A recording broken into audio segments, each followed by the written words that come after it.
सभी श्रोताओं को नमस्कार। गो गोरखपुर रेडियो पर आप सुन रहे हैं सुबह का समाचार बुलेटिन और मैं हूं कुणाल। चलिए शुरुआत करते हैं सुर्खियों के साथ। गोरखपुर नगर निगम को मिला प्रतिष्ठित ग्लोबल वाटर टेक अवार्ड, जल प्रबंधन में नवाचार के लिए किया गया सम्मानित। ड्रग विभाग ने की बड़ी कार्रवाई, 4 दवा दुकानों की खरीद बिक्री पर लगी रोक।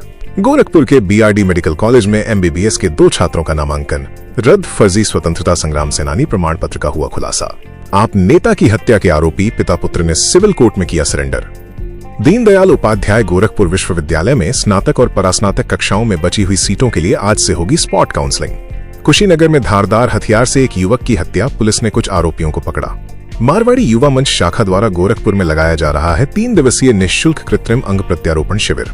पूर्वोत्तर रेलवे की महाप्रबंधक सौम्या माथुर कल होंगी सेवानिवृत्त, विदाई समारोह का हुआ आयोजन। अब खबरें विस्तार से। गोरखपुर नगर निगम को उसके स्मार्ट शहरी बाढ़ प्रबंधन परियोजना के लिए GEF global water tech awards 2025 से सम्मानित किया गया है। ये पुरस्कार अत्याधुनिक तकनीक से जलभराव की समस्या का समाधान करने और जल प्रबंधन में नवाचार के लिए दिया गया है। नई दिल्ली में आयोजित एक कार्यक्रम में भारत सरकार के प्रधान वैज्ञानिक सलाहकार प्रोफेसर अजय कुमार सूद ने ये पुरस्कार महापौर डॉक्टर मंगलेश कुमार श्रीवास्तव और सहायक नगर आयुक्त अविनाश प्रताप सिंह को प्रदान किया। आपको बता दें, गोरखपुर अब उन चुनिंदा शहरों में शामिल हो गया है जो जलवायु सहनशीलता का सफल मॉडल प्रस्तुत कर रहे हैं। नगर निगम के अनुसार अर्बन फ्लड मैनेजमेंट सेंटर की वजह से जलभराव वाले इलाकों में पानी अब 10 से 12 घंटे के बजाय केवल 1 से 1.5 घंटे में निकल जाता है। दीनदयाल उपाध्याय गोरखपुर विश्वविद्यालय में स्नातक और परास्नातक कक्षाओं की खाली सीटों के लिए आज से स्पॉट काउंसलिंग शुरू हो रही है। पहले दिन परिसर के 10 कोर्सों में 188 सीटों पर प्रवेश होगा।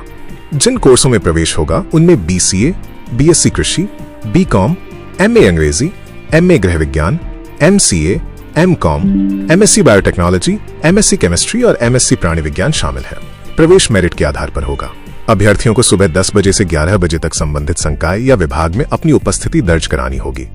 गोरखपुर रेलवे स्टेशन से डोमिनगढ़ के बीच तीसरी लाइन और गोरखपुर नखा जंगल के बीच दोहरीकरण का काम जल्द ही शुरू होगा। इस काम के चलते 5 दर्जन से ज्यादा ट्रेनें निरस्त की गई हैं। इस काम के पूरा होने से दशहरा, दीपावली और छठ जैसे त्योहारों में अतिरिक्त ट्रेनें चलाना संभव हो सकेगा और ट्रेनों के विलंबन में भी कमी आएगी। जम्मू स्थित मां वैष्णो देवी के दर्शन के लिए जाने वाले यात्रियों के लिए एक जरूरी सूचना है। 2 जम्मूतवी एक्सप्रेस ट्रेनें निरस्त कर दी गई हैं।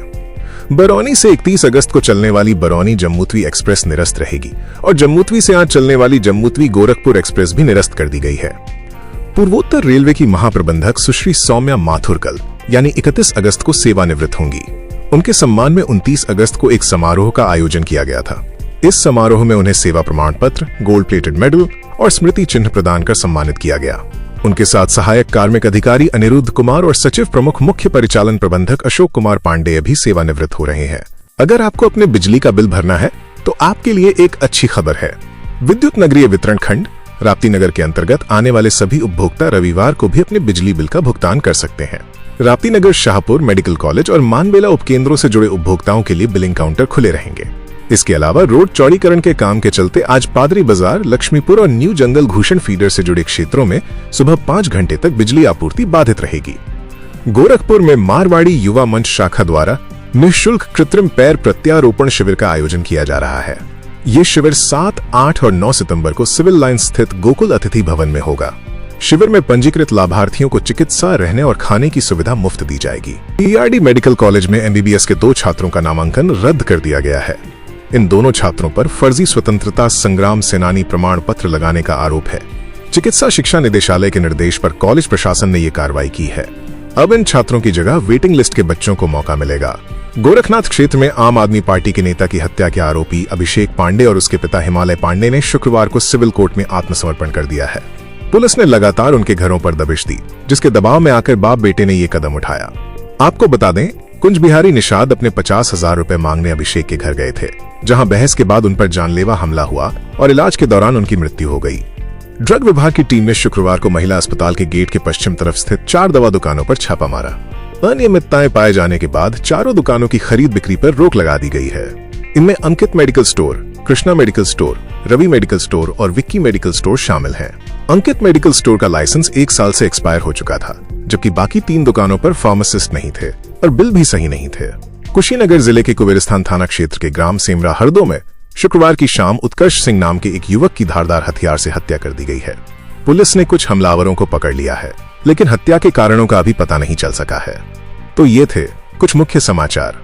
इन्हीं खबरों के साथ मुझे इजाजत दीजिए, फिर मुलाकात होगी नए बुलेटिन में ताजा अपडेट के साथ। आप बने रहिए गो गोरखपुर रेडियो के साथ। नमस्कार।